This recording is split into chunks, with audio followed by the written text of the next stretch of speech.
Now, more stories, insights, and analysis of Illinois policy and politics. This is Illinois Rising, presented by the Illinois Policy Institute. Once again, your host, AM 560's Dan Proft. Dan Proft, we've toweled off back with Ted Dabrowski, Vice President of Illinois Policy Institute. And Ted, it's not just Rahm Emanuel and the schools that are a problem. We've also got a problem of the tax burden that Illinois families have to bear if they want to remain in Illinois. Mike Madigan suggested recently the state income tax needs to go back to a 5% flat tax. That'd be a substantial hit for middle-income families in this state.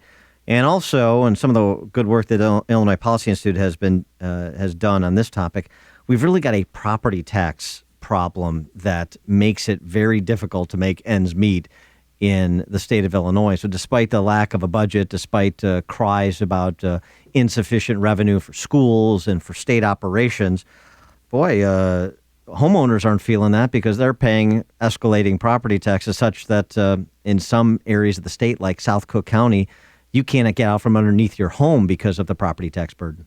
Yeah, that's right. What we're seeing is that Illinois has been the second highest.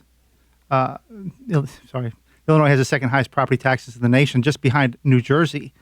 And probably with that Chicago tax hike that just recently passed, we're probably the highest in the nation now. And what's been happening, we took a look at the numbers, and we've seen over the last 20 years that the property tax bills are just rising dramatically. They've risen more than 3 times, or they've grown 3 times faster than people's incomes. And so you're having more and more of your salaries going to pay property taxes. And it's interesting, if I just stop you there, because you get the same mailers that I get when it's election season from legislators, and everybody talks about how they have supported a property tax freeze in the past, and they have bill citations, and they support a property tax freeze in the future. So I guess the property tax freezes that have been passed, PASSED, in the past weren't real freezes. And what does a real freeze look like in the future? Is it just going to be another phony freeze? Yeah, we got to move away from that. Right now, we have something that allows each government, some of those who have a cap, that tax increase can be as high as inflation or as high as 5%. And so a lot of these governments just take whatever they can get, and they say that they didn't increase taxes because that's what they're allowed to take. And we need to end that. We need to put a real cap on it, a real freeze, I should say. And only when the residents of a city allow that tax increase to happen should it happen. And right now, governments just keep taking more and more money and acting like they're not taking more. So the idea of a real freeze would be that you have to go to the voters to increase property taxes at all above, a freeze on the actual property tax bill that you pay. So say 2015, the property tax bill that I paid, and then 2016 comes around, you're saying a real freeze is I'm paying exactly the same amount of money in 2015 that I paid in 2016. I think we need to have 2016 that I paid in 2015. Yeah, you can have different ways of doing it, right? You can have some that grow with inflation or population, but they shouldn't be automatic.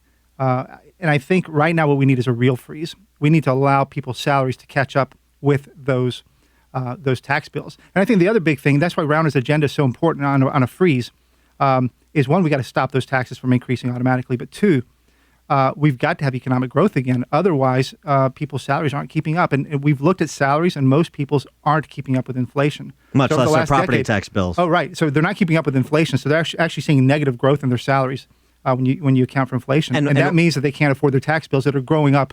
In many cases, they're doubling. And why? Why the property tax spikes? You can see it in the salaries of government. If you look at the salaries of teachers, policemen, and firemen, they're growing at multiples of inflation, 2 to 3 times inflation.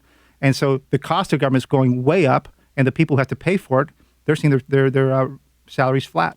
So basically, you get to a situation where you don't really own your home. Your home is just collateral to pay for salaries and benefits for the public sector. Well, for many people, it's like paying 2 mortgages. In some cases, you have some cities where you're paying 4 to 6% of the house value. That means in about 25 years or less, you're going to have bought your house twice. Once to buy it, and the second time to pay your taxes. It's almost like you're paying rent just to stay in your house. And we wonder why people are leaving.